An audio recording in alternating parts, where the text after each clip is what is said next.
There are often calls for pitbull type dogs to be banned. In this video, we'll investigate whether there is a good reason to do this. We'll explore whether pitbulls are prone to unprovoked attacks, delve into if they are naturally inclined to fight other animals and people, and examine why pitbull attacks are often highlighted in US statistics. Stay tuned as we conclude with a thoughtful discussion on effective solutions to ensure the safety of children, adults, and dogs alike. Do pitbulls attack out of nowhere? To explore this claim, let's consider 3 illustrative examples and then examine the scientific perspective. Example 1, a case of misinterpretation. In Spain, I frequently petted a mastiff at a stable. One day, as I turned to leave, the dog suddenly knocked me down, standing over me with its teeth around my neck. It happened so fast, and I was lucky the owner was nearby to intervene. Later, I discovered bruises on my neck where the dog's teeth had been. To my family, I described it as an attack out of nowhere. However, on reflection, this mastiff was in poor health, had deformed legs due to an accident, was in constant pain, had open wounds, and lived a life of neglect in chaining. This wasn't a pitbull type dog, but the conditions were similar to those many pitbull type dogs endure. The dog's aggressive behavior wasn't breed specific or unprovoked, but a result of its mistreatment. Example 2, the role of education in dog ownership. Education in dog ownership is vital, especially when it comes to owning muscular, intelligent breeds with high energy levels, such as pitbull type dogs. They require training, exercise, and boundaries. For instance, adopting a husky for its looks without understanding or committing to its needs often leads to issues. If such an owner claims their dog became aggressive without warning, it's worth questioning whether they recognized and addressed any dominant or unruly behavior over time. Pulling on the leash during walks or growling when food is taken away are significant warning signs indicating the need for professional intervention.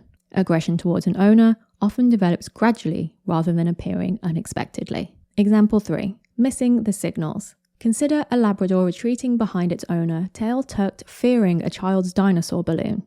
The owner, distracted in conversation, misses these signals. Feeling trapped, the dog snaps forward as a defense. Though the child isn't hurt, the incident is a stark reminder that not all warnings are as obvious as barking or growling. Subtle cues like raised hackles, stiffness, lowered head, or a fixated gaze are critical. Ignoring these signs can lead to misunderstandings and potentially dangerous situations. Scientific perspective. Research indicates that canine behavior is deeply influenced by their environment, treatment, and training. Aggressive incidents involving dogs, including pitbull type dogs, are often the culmination of unrecognized or unaddressed stress, fear, or pain. Neglect, abuse, and inadequate socialization significantly increase the likelihood of aggressive behavior. The notion that pitbull type dogs attack out of nowhere often ignores critical factors such as environmental stress, pain, neglect, or lack of training and failure to recognize warning signs. Recognizing and understanding these elements is essential for demystifying the behavior of pitbull type dogs and advocating for responsible dog ownership. The saying that pit bulls were bred for fighting and, as a result, are inherently aggressive towards humans is a common misconception. Pit bulls were indeed bred for fighting against other animals, but they were also bred to have a strong bond with people. In historical context, these dogs were not permitted to show aggression towards humans, even under extreme stress and pain. This underlines a key distinction. The aggression in pit bulls was directed towards other animals, not humans.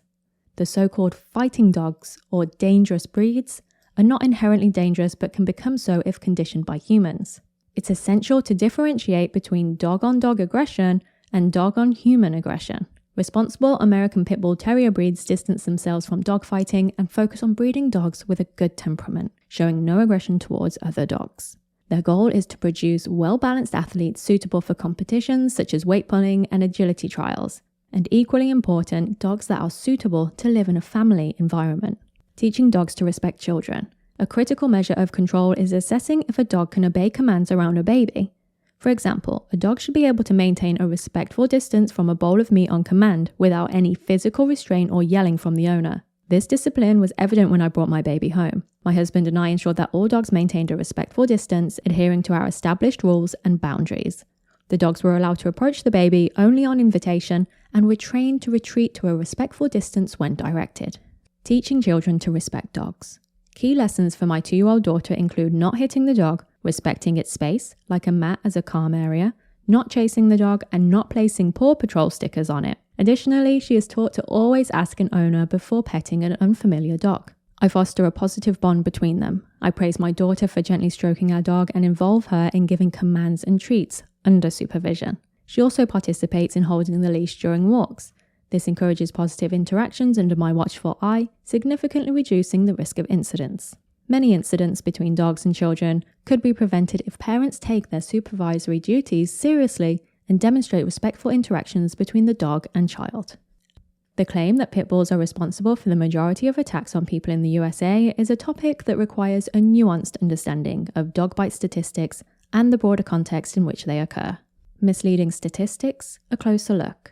In the USA, statistics have indicated that a significant percentage of dog attacks are attributed to pit bulls. However, this data is often misleading due to several factors, notably the failure to correlate these figures with the actual number of dogs of that breed. For instance, if pit bull type breeds are overrepresented in the population, it would naturally lead to a higher number of incidents involving them. This is similar to the situation in Germany, where German Shepherds lead in some states the bite statistics, not because they are more aggressive, but because they are one of the most popular breeds there.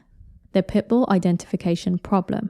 Another significant issue is the accuracy of breed identification, especially for pit bull type breeds.